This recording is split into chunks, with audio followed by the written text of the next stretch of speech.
actually love to start with the very early days. I'm so inspired by the hustle that you had, from when you were a kid, like age 6, you were doing different businesses. And I'm just always curious about, where did that hustle and drive come from? And maybe were there certain family dynamics that kind of shaped you to be that kid that really wanted to make money and kind of create that life for themselves? It's so rare to see like a teenager that's like building their own company. And I think a couple of things were true. One, my parents, my mom in particular, is an Italian immigrant.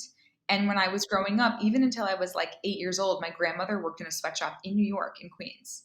And so I had working parents, hustling parents, and also grandparents, in particular my grandmother nearby, and really, getting on a train every day and going to work sewing clothes in the pen, this building in Queens called the Octagon. And when I was growing up, I'm really good with my hands and I'm good at making things, and I still am. Like I very much love to make things.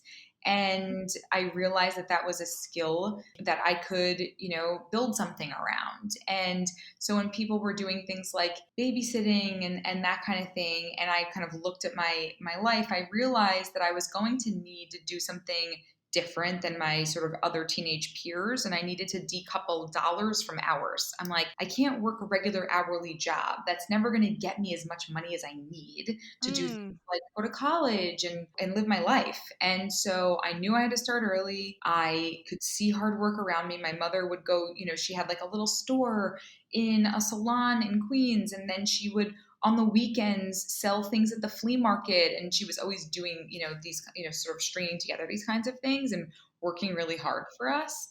And my dad was an addict, and I knew that, we knew that too, and so we'd have a relationship. And I think all of those things together created really like a grit in me that was present even as a child, and lasting till today.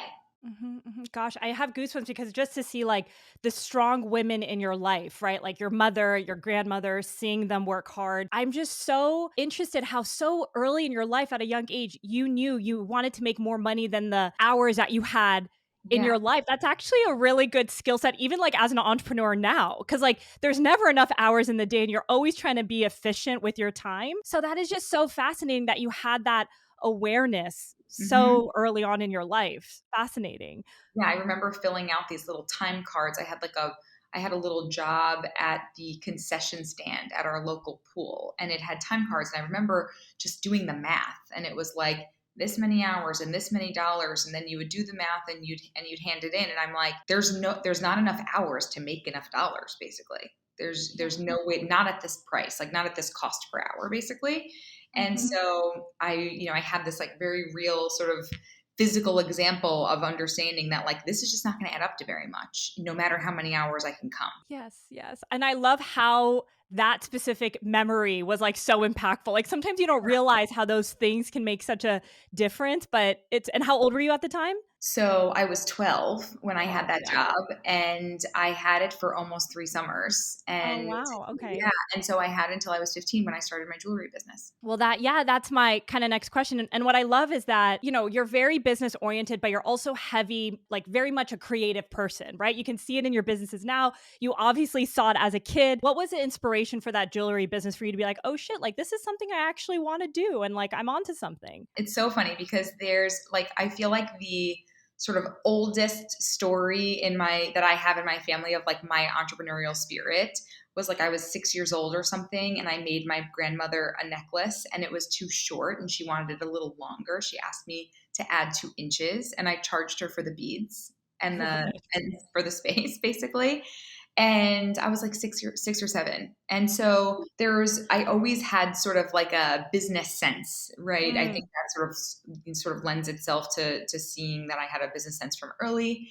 But also I'm really good, like I said earlier, with my hands. I'm really creative. And like when I describe myself, I very much describe myself as a maker. I like to make things. And so I loved to make jewelry, and I would go to the city with my Aunt Pina, and I would make things at the jewelry store. And one rainy day, I was with my mom, and we were in a jewelry store. We were in like a bead store in Manhattan. There's like a district for all of this with beads and buttons and things.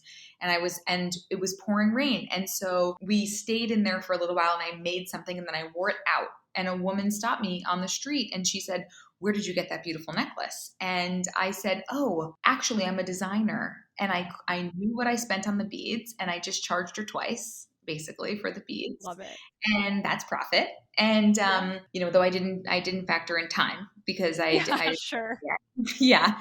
And then I sold her the necklace and then I made myself another one and I paid for both necklaces by selling the one, right?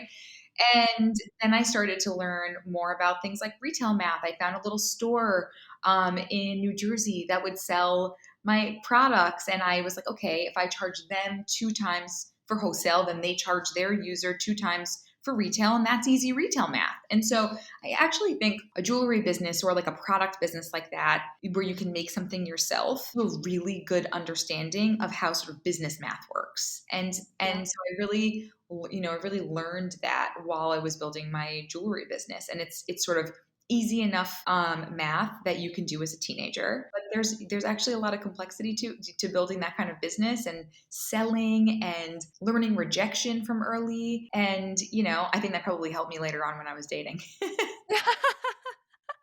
I love it. No, and it is true. I think, and we'll get into this a little bit later, just like the importance of understanding your unit economics and profitability. And I love that you said so early on, like when you're creating a product yourself by hand, like the every aspect of it. So you truly Totally. understand the cost. So you knowing that so early, like, okay, I spent X amount to get all these beads and the strings, and I'm going to sell it to this person. Like it sounds so basic, but there's a lot of people that I know now who run businesses who don't know those numbers. So I just want to underscore that for anyone listening. Like it's very simple just to like drill down into the basics of it. But I'm curious, you ended up doing this jewelry business, seems like on the side when you were still going to school for like another 7 years, which is really awesome. I'm sure we could do a whole nother podcast digging into all those years, but what would you say are maybe some of the biggest learnings that you had? One thing you mentioned is rejection, which I think to learn that so early in your life is like the biggest blessing. So, but I would love to hear kind of your perspective on maybe like a few of the biggest learnings from that era. Totally. So rejection is a big one, right? Learning that someone telling you no is not telling you you can't do something. It's no for them, right? And it's also not necessarily a reason to change how or what you do. So you can hear it and hear the feedback. But I think one of the most important things about being an entrepreneur is vision and staying on course with your vision, right? Think of all of the great entrepreneurs of our time and how crazy their products must have seemed while they were making them. And we had MySpace and then Facebook came up. And I'm sure, how many times do you think Zuckerberg heard that we already have one of these and we don't need one of these? Probably a lot of times. And how often are we, like, how big of a business is that today? And how often are we all using these platforms? I'm doom scrolling Instagram constantly, right? And so a lot of the time when you're describing something you want to create that doesn't exist yet, it sounds really crazy. And people give you lots of feedback that make that idea small and fit into the time we're in. And all of those ideas are bad for the most part. Sometimes there's great feedback in the mix, but what I try to tell myself is when someone gives you feedback, feel it and feel if it feels true for you. And if it doesn't resonate, then set it aside and move on. And I think that that's really important. And I think learning rejection from early and being told, no, I don't like this. Can you make it like this instead? And me saying, I'm a designer. I'm not a short order cook, and this is how I'm designed. This is what I designed. And if you don't want to buy, you don't want to buy it. That's fine. You can find something else you like. And being like really steadfast in that and secure in my own vision and ideas, I think help me now that the visions are bigger and the ideas are bigger and so is the pushback, right? The pushback is from investors sometimes who are well respected and even famous investors sometimes. And you might want to hear that, right? Oh, well, he knows better than me, is something you might think to yourself. It's not always the case. Just because someone is bigger than you does not mean they always know better than you.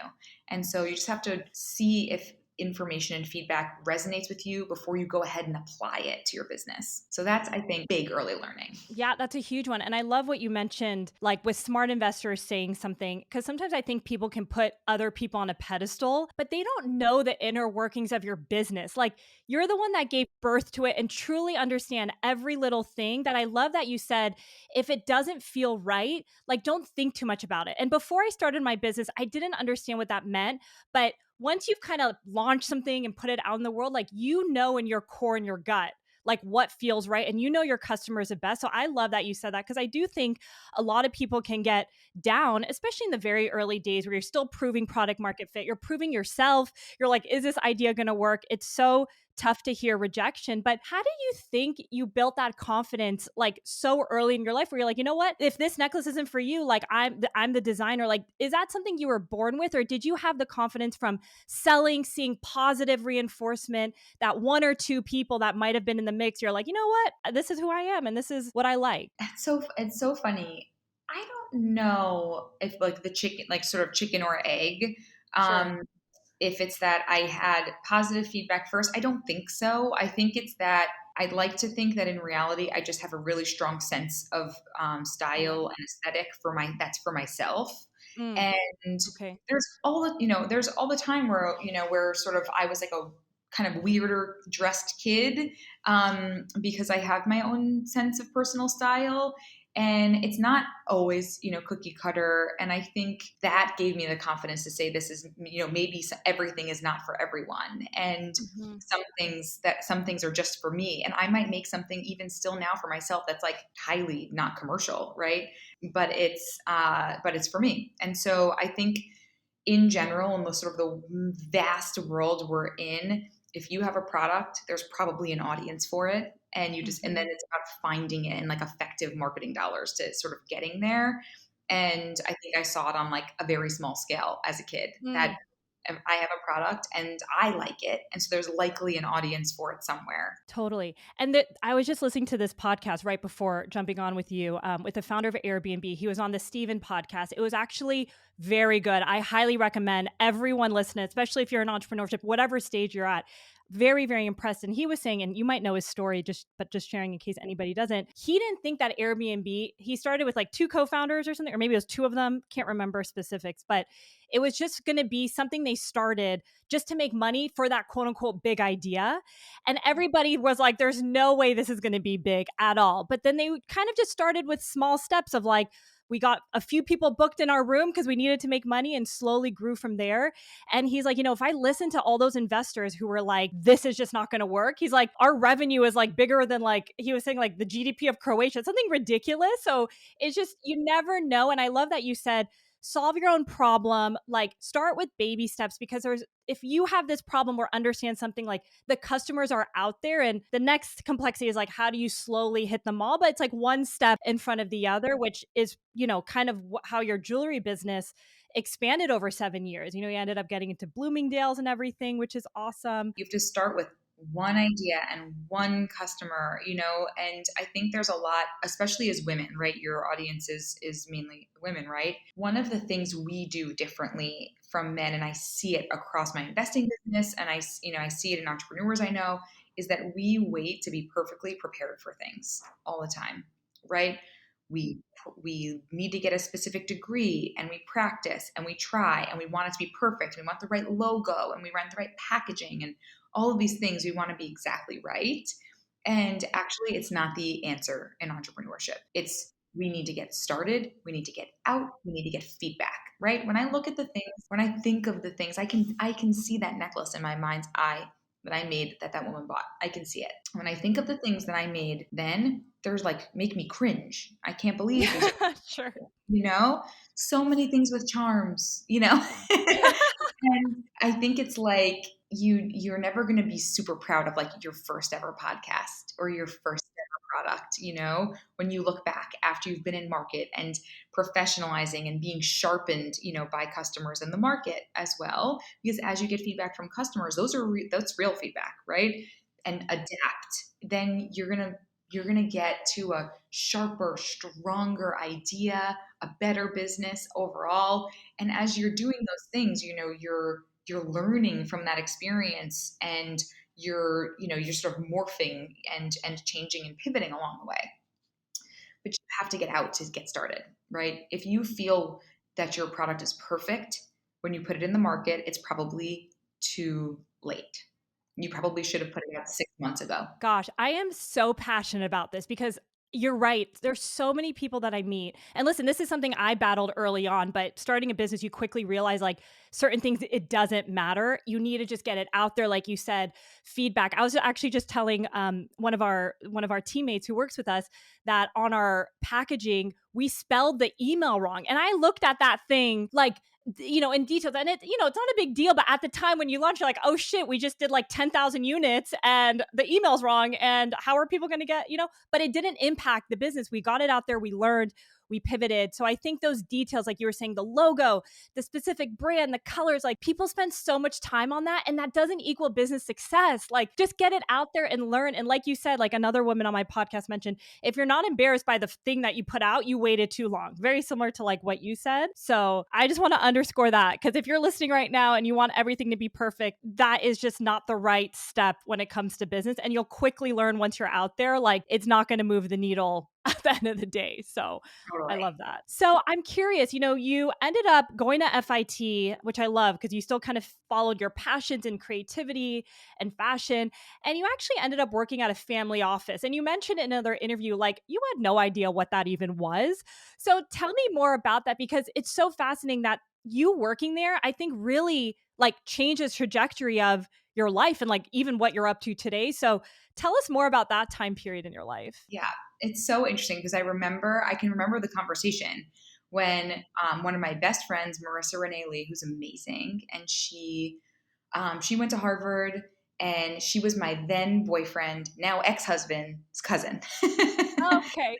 And she was, she knew a lot of things that I didn't know.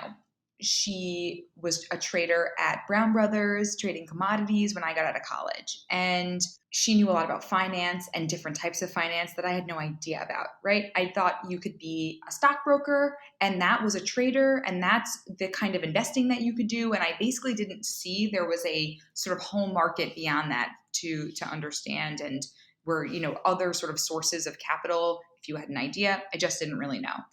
And I certainly didn't know what a family office was when she said, "Oh, it's going to be a new family office that he's starting." And I'm like, "What kind of family has an office?" Yeah, Literally. yeah, yeah. And It's so, an interesting word. I remember when I first heard it, I was like, what is that? yeah, what is that? And it's like, oh, it's just like somebody that manages this whole, like this person's wealth, basically, or, and I had no idea that that could be a thing, that a sort of person could, and managing their assets could be a business. And it turns out there's a lot of it.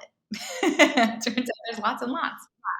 Exactly. And that was my first understanding of venture capital. That was my first understanding of private equity. That was my sort of first foray into understanding all these things. And obviously, this is how I spend my life now, right? So it's kind of amazing that that my first introduction to it, I was like 21, and now 17 years later, this is how I spend my time. Is investing, is raising capital from that type of office, and then investing it in new ideas. And so it's very crazy. But she went to, just serendipitously, she had gone to a dinner at this person's home, and then later the next day introduced us. I was thinking I would build another kind of company, and I didn't really know what that meant. I kept saying I'm going to build technology companies. Facebook had gone wide at that point. This is 2007 that I graduated, and so Facebook had just gone wide and sort of off of its handful of main campuses. And I'm like, this is, I think, where things are going, right? We're going to build technology companies. I still had the iPod with the wheel, Amazon was still selling books, right? And so that's just kind of set the stage of the time that we were in. And then things moved really fast, right? We got iPad really quickly after that, and everything else. And so I was sort of interviewing for this job that was really open ended. It was like, we're going to build stuff here. And ultimately, he gave me a rule, the founder, that I could kind of build whatever, so long as you didn't spend very much money starting whatever the idea was, and things were profitable basically immediately. And that was sort of the baseline for trying anything. And so it was a really amazing experience, and I ended up having a fruitful 8 years there, co-founding and building companies. And it brought me into healthcare. We ended up building a healthcare company in the prescription affordability space that's since helped, many tens of millions of Americans afford their prescription purchases, but it's also a wildly profitable business. Yeah. Amazing. I love that you learned that so early on because I graduated 2010. I was in investment banking and then I was like, I want to do my own thing. Let me go into tech because it was like all the hype, similar to like what you mentioned. And I remember I was working at a tech company. They were not profitable. The guy was a serial entrepreneur. He raised like 15 million on an idea. And that was like what I knew, you know? And I remember my dad and my brother are both entrepreneurs, like old school entrepreneurs. And they're like, I'm so confused. You guys aren't making money. Like, how is this business alive? I mean, it's like a different way of building. Like, obviously, a tech company versus other businesses. It's different trade offs. But I'm curious for you because you had that training at the family office of okay, let's try to build different brands with not too much money and being profitable. But you also are an investor. Even now. So I know some investors are like, all right, just profitability is not at the core. Just invest in growth and that's all that matters. I know the times right now are shifting, but how has that kind of played a role in you investing over the course of the years? Yeah, I think first of all, being an entrepreneur and an operator and an excellent operator, honestly, really informs my investing business, right? It really informs my investing strategy and style as well, and how I work Mhm. with entrepreneurs. Also, I even over the last bunch of years when investors were like growth at all costs and just lean into growth, I very much was on the other side saying Mhm. listen, we need to balance growth with strong business fundamentals. This is not an endless pit of capital that we're going to have access to. And also, I saw some founders that I was working up closely to basically lose their businesses because of over raising. And even if they didn't lose them in, let's say, like in practice, right? They were still their own CEO. They lost control of things. And I could see that and I'm like, you didn't get into this business to work for me, not really. And so I thought that was like an interesting thing to sort of see up close.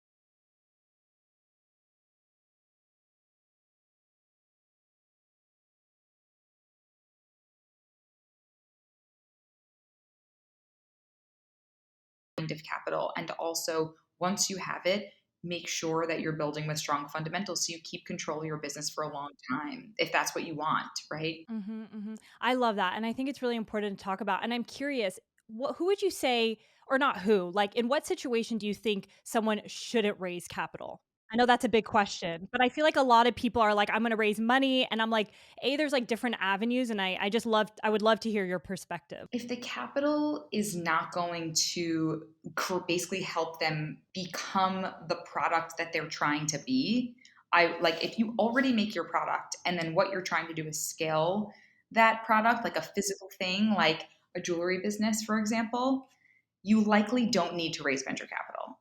Sure, there are outliers to these situations that we've seen where you have something that's like scaling very quickly, like a mass product that's raised venture capital. But obviously, in the time we're in now, where a lot of people are looking back at those decisions and investing in these kinds of companies and think that were not profitable, where the unit economics are not strong enough and they're overly reliant on venture capital and thinking maybe this was a mistake, right? And so now there's a lot of sort of like Monday morning quarterbacking kind of going on.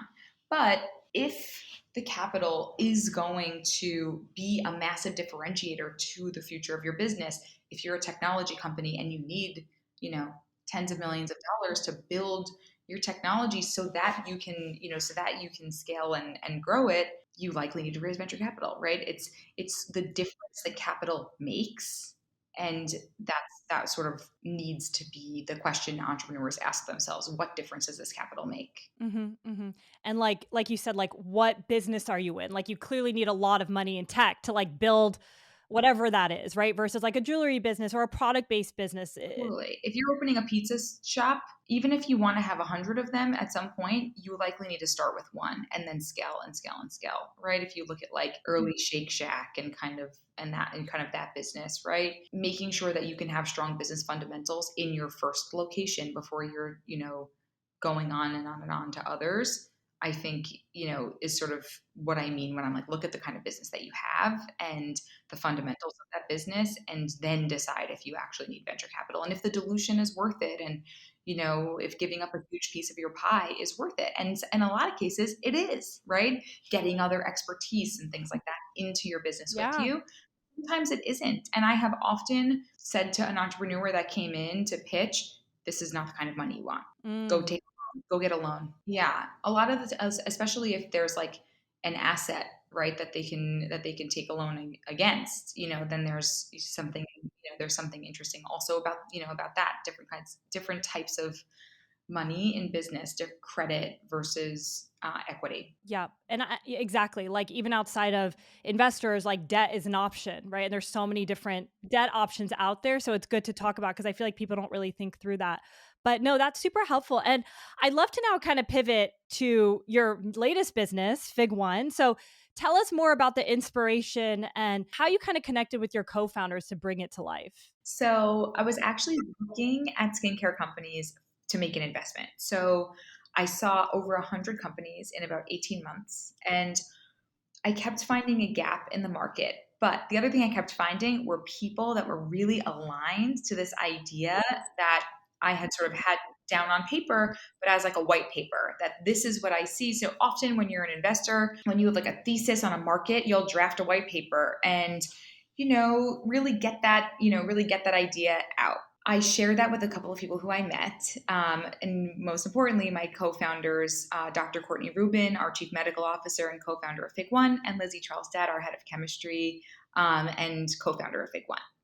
And when I shared it with them, they had a lot of alignment to Mhm. where I saw this gap. And the gap we sort of all shared was high potency, active ingredients at a price point that didn't break the bank, and Sure. lowest impact on the environment as possible. So how do we do this sustainably as we can? And so between the three of us, we had this idea and vision for the space, and we built a team and started with our first 8 products. Our first 8 products were all anti-aging products, and today obviously the line has scaled. Anti-aging I don't like, really healthy aging, graceful aging products. We all want to keep our skin as healthy and sparkly as you can, and as it's aging, but also treat other serious conditions, acne, etc. And so, I had a sort of handful of products I thought that we should make, but I said to Lizzie and Courtney, if we were going to create a comprehensive healthy aging lineup, what would be in the lineup?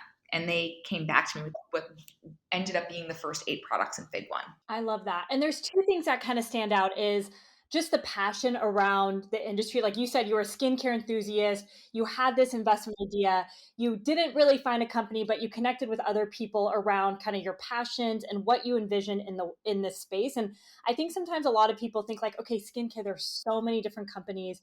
It's so saturated, but there's always a unique angle. So I love how you kind of like walk through the vision that you had. Because if you look hard enough and again, are solving your own problem, I feel like there's always an opportunity for everyone, right? If you're unique with that idea.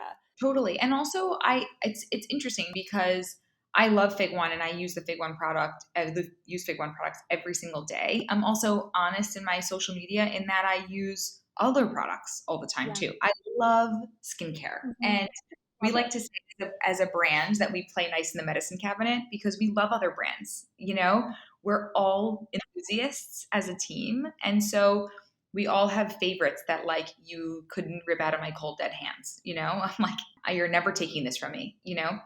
And that was important to us too, knowing we weren't going to make something for every single thing, that there was going to be some products for, for everyone in the whole line, but that actually there was a lot of room for creating the routine that I think we probably all have, which is like a mixed product routine. Very few people have something front to back, entire line, Fig One or any other brand. And so you might have a product that you really like investing in, right?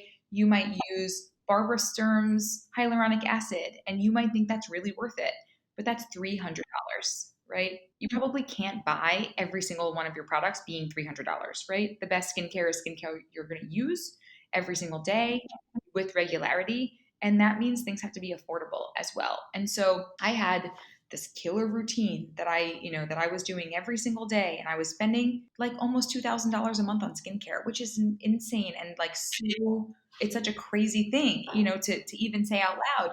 But these ingredients that I was putting on my face, I thought, these are really, really important to my skin. And, you only get one face, right? You're not going to get a new face later. Sure. And so I thought this is kind of insane and not sustainable. And, this also should be for everyone. It shouldn't cost $2,000 to have your skin look great. It should, you should be able to do it at a reasonable price. And you should be able to buy it at a CVS. You should be able to buy it at a pharmacy when you're doing all your other errands. And so that was the other vision, it was about accessibility, about where you could buy it. So about price, about information and education around these products. So how does retinol work and why, and in a location that was easy to get, that you didn't have to like wait, to get it, or some exclusive location would sell it. I love it. It sounds like a dream brand, right? It's like what everyone wants, like, well priced, effective ingredients. I mean, we all know, like, whenever it seems like your skincare all kind of ends at the same time, you're like, okay, here I go, spending that, whether it's a couple hundred or thousands in your case, it's always like they all hit at the same time. So it's always funny. But I love the accessibility of it because you can just quickly go and pick it up. And what I also find so interesting, even before you launch, like you mentioned, you had these ideas of your products and what you kind of wanted to maybe create, but with your co-founders who, having a diverse team, like people who are experts, seeing people, they kind of came back to you with their perspective. And I just think like that's the biggest gift. If you can have a co-founder who's like the expert or in a different field or an advisor, like sometimes you might think you have the right lineup, but people who are practicing and are the practitioners, it's just so game changing. I mean, even, I'm in wellness, so we have advisors and my co-founder is kind of the expert. And there's so much that I learned from them. So I love just like how you've kind of teamed up also with the right team to kind of create this vision that you guys have, which I think is amazing. And I'm curious, I know you kind of are building this brand based on those fundamental rules we talked about earlier on, which is like, don't spend too much money and like, let's be profitable. So how did you really think about getting the product out in the early days? Like, how were you creating awareness? What were maybe some things that kind of worked for you to create that buzz? You know what's interesting? We're actually we still do a lot of this, as we're still early on in our scale, right? We're distributed through major pharmacy with our CVS partnership, which is amazing. So obviously that's scale, but we still do a lot of the early grassroots marketing work that we started with, which is a lot of partnering with like-minded brands. So we partner with like-minded brands all the time, especially things that have alignment to being great for your skin or beauty, but not necessarily skincare specifically. And so, because obviously that's where we sit. So we've partnered with brands like Ceremonia, right? I love Ceremonia. I love and I think she's amazing. And so it felt to me like her user and our user could be the same user. And so we talked about doing a partnership, and then we did, right? So find brands that are like-minded to you and partner with them, like-minded to you in a lot of ways, about your product and philosophy, but then also about who your customer is. Mm-hmm. And for partnership, would it look like, that could look like so many things, whether it's a giveaway or creating like a specific limited edition bundle, right? Where you kind of pull together the products. But what in terms of partnership, what has worked for you guys? Sure. So in this particular case, 1 month in every box that Ceremony is shipped, we gave away one of our products, and it was a new launch product. And then in our boxes that went out that month, we gave away one of their signature products as well. So Mhm. they we sort of each got sort of a cross gift in the other's brands to expand our customer base and give and create brand awareness. We've done also other partnerships, like during Mother's Day at the Hill House Home Store. Nell Diamond is a dear friend. I also work with her on the Hill House business from my investing practice. And we know our customer is very much alike. It's something we spend time talking about. And so we gave away full size products out of her store in Rockefeller Center over Mother's Day. And when we launched our body products. And so these partnerships that you can create, talk to other entrepreneurs, talk to other female entrepreneurs, want to help each other and figure out what you can give them as well, not just what they can give you, right? You know what you need from them. What do you provide to them? I love that. And it's like fun, right? Like you're connecting with other entrepreneurs who have similar values. Like I love that. That seems like a great way to grow a business, where it's enjoyable. Yeah, I also will literally talk to anyone about Fig One, honestly. And so, I have twin boys. They're 2.5, and they go to school downtown in New York. And when we have events with all of the moms, I'm always giving away products to all these moms. Like 70 moms come to a party, and I'm like, "Here's body products," you Yeah. know.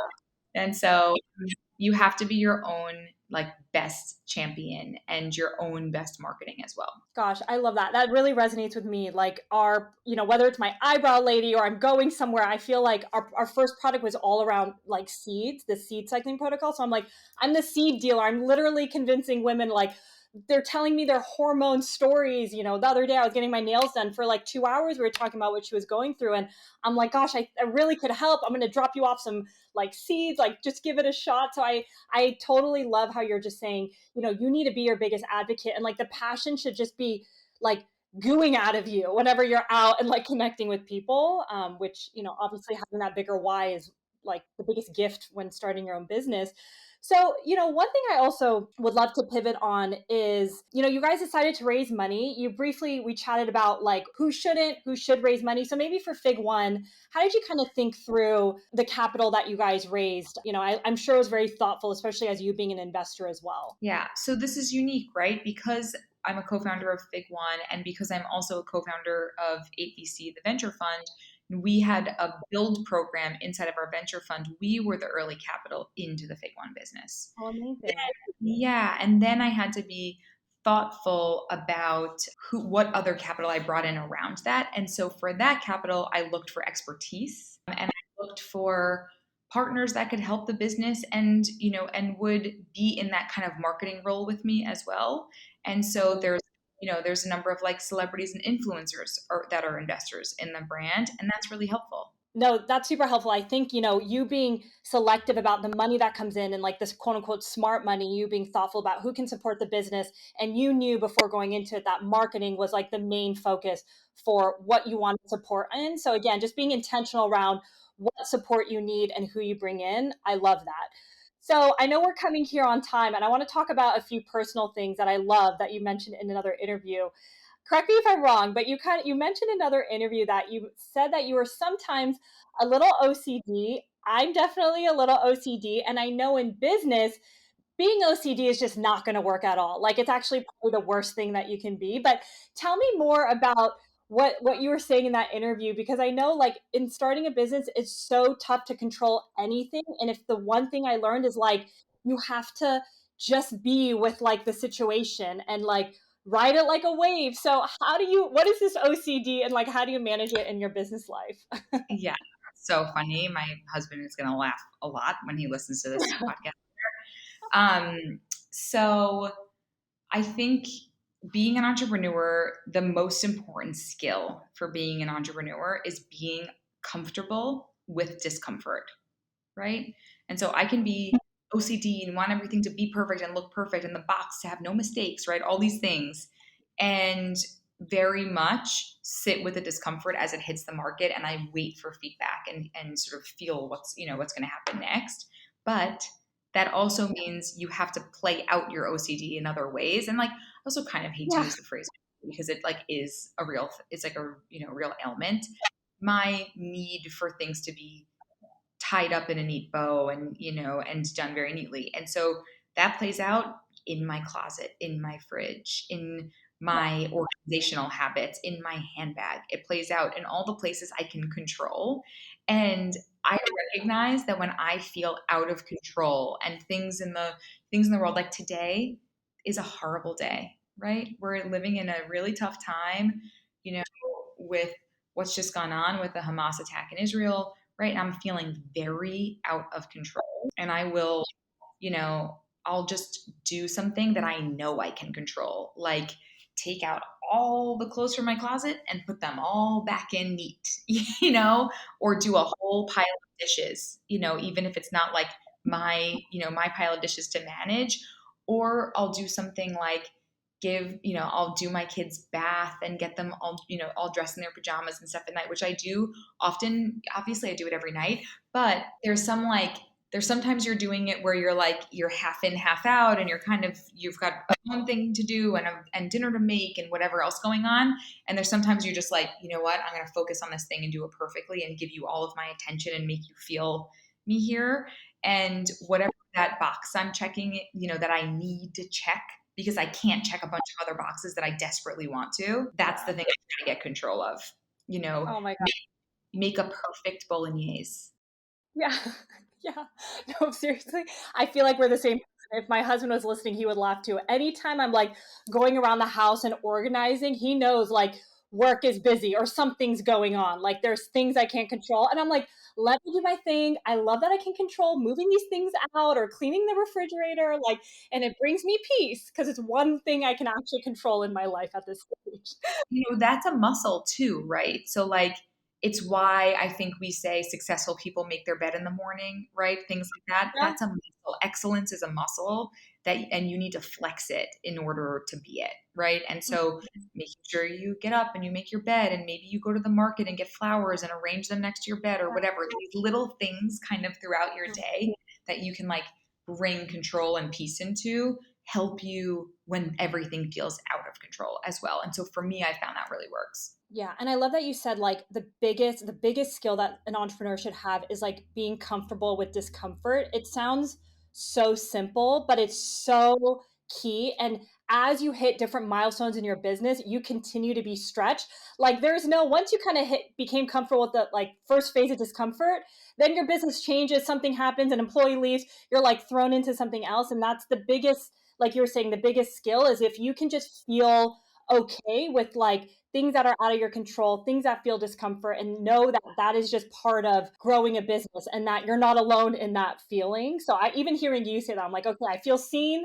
That's just how it is. But it's a good practice to start working on, even in the smallest of ways, because it will only compound as your life gets bigger, your business gets bigger. So I love that. But I also now want to end on you mentioned your twin boys. They're so adorable. Oh my gosh, they're the cutest ones. You mentioned something in another interview where you said, you don't love the word balance, but you really talk about like focus versus balance. I might have got that wrong, but tell me more about how you structure your life because clearly, you're an involved mother, you're an investor, you're growing this like high growth business. I look at you, I don't have kids yet, but I'm like, tell me more about how you kind of structure your days because that could feel very overwhelming to a lot of people. There's a lot of things that you're managing. Totally. And I really try to do good PR for being a working mom, right? And being a working entrepreneur mom, it's really its own special facet. And I actually have a text group on Misha pods that's Oh, all cool. entrepreneur moms. Yeah, which is really helpful. And so Awesome. when I say I don't believe in balance, but I believe in focus, it's what I was talking about earlier about bath time. Put your phone down, walk away from your work, and you let your team know from 6:30 to 7:45, I start baths and I finish bedtime, and you are not going to be able to reach me. And if it is an emergency and you need to reach me, find me in my kid's bathroom. That's where I am. And you're going to have to come to my house, right, to do it.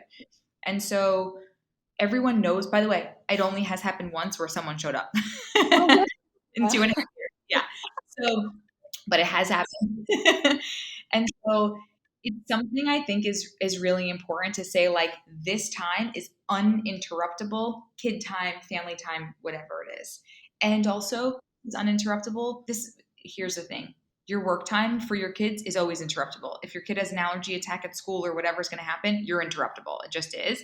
But I try to separate myself out of the house or, whatever, so that I can get focus in my office versus like I tried to do some working from home, and that I have heard it works for some moms. I found it really hard to be able to hear my kids in the other room and not sort of get involved and get in the mix. And so it's possible, it's doable. You can be a great involved mother and you can still excel and in your career, but you have to first of all get very, very efficient, right? You cannot dally for decision making for a long time. You have to answer the email when you open it. You have to make the decision at hand when you're making the decision. You cannot just go, ping pong back and forth on things. You don't have the time to waste. And so you end up getting very efficient, very decisive, very clear on what's important to you, and know that some things are going to fall away, right? I had some friendships that were not serving me, that I wasn't being fed by, that I felt like when I was spending time, I was wasting my time. You will quickly start eliminating things that waste your time, right? These things that are like not priorities for you anymore. And then you're going to have friendships that you're closer to, and that's the time you need. And that's like, I call them my side of the pool. It's like when I've been treading water all day long and now I get to grip the side of the pool for a glass of wine with a friend. Yeah. And you really feel like that, or like you're port in a storm. Sometimes I see, everything is like so crazy. And then you like finally get this like other entrepreneur mom who knows you're dealing with, and like maybe she also has twins, like, or maybe she's also got kids the same age or whatever, and I feel like it's like my final stillness in that moment. And I only have 10 minutes sometimes, right? I only have a short time, but it's like just what you need. So you get efficient, you get focused, and you make sure that you are giving to and being fed by the situation you're in. And if you're both not feeding it and feeling fed by it, then it's time to make a different decision and reprioritize something else. God, I love that. I have so many questions there. I love that you say, I mean, even it's healthy because, I'm 2 years in my business. I will admittedly say, like, there was no balance. I've been working nonstop. I have no kids. So I have all the time in the world, which I'm learning is, not the best thing because you do need breaks. And I think you even sharing for me, like, doing something that's outside of work and shifting and not being on your phone, like, not like being with a friend but still doing emails, like I've done that, yeah, but because you're still actively working, but taking that even 30-minute break where you're focused on anything. It could be a walk, it could be like doing those flower arrangement you're saying, like, it sounds so basic, but that is something that I'm really like trying to incorporate in my life because it's just all encompassing, especially when you're so passionate about your business, where I'm like, okay, this is not sustainable and I'm going to be doing this for a long time, and I want to feel energized. So I love that even with kids, you talk about just focus. Like when you're working, and then you shift priorities. And I think that's even healthy for like your brain taking a break and doing something different for problem solving, not being in it. So I love that. I'm just sharing that in case it's helpful for anyone. I love that too, and I found the same. Like sometimes you find yourself kind of on the brink, and you're like have to remind yourself, learn when to pause, not when to quit, right? Sometimes all you really need is to go and see a movie or something and to put Mhm. your phone down. And, it feels like, oh, I'm just done with this right now, right? And I think you need to sort of recognize those times so you do have longevity. Business is long, life is long, and a lot of things are hard, right? And so especially when you're building a company and raising a family and trying to be a good wife as well and be a good friend and sister and daughter, right? All those things fall on us as women. And in doing that, and also I try to be a good participant in my community and a good mom at school and go do things with the other moms and whatever. And you find yourself you find yourself like with a laundry list. It's crazy long of things that are reliant on you. And sometimes that means you just need 30 minutes to get a manicure with no phone, Yeah. with no Instagram, with no podcast, with no nothing, just sitting, just hanging out with a friend or by yourself. God, I love that. And it's so true. those times you feel overwhelmed, it's not to quit, it's to take a pause. And it's always life changing. Like the world is not ending after you take the pause. You're like, oh, it's actually not that much. You were just so overwhelmed by the many different things you were doing, where your nervous system is just like, this is too much. So a pause goes a very long way. And I definitely am learning that. But no, Kimmy, this was amazing. You shared just so many words of wisdoms and gems. And I'm so excited about everything you're building. Looking forward to staying in touch and everybody learning more about Fig One. But thank you so much for joining us today. Thank you so much for having me. I really appreciate it.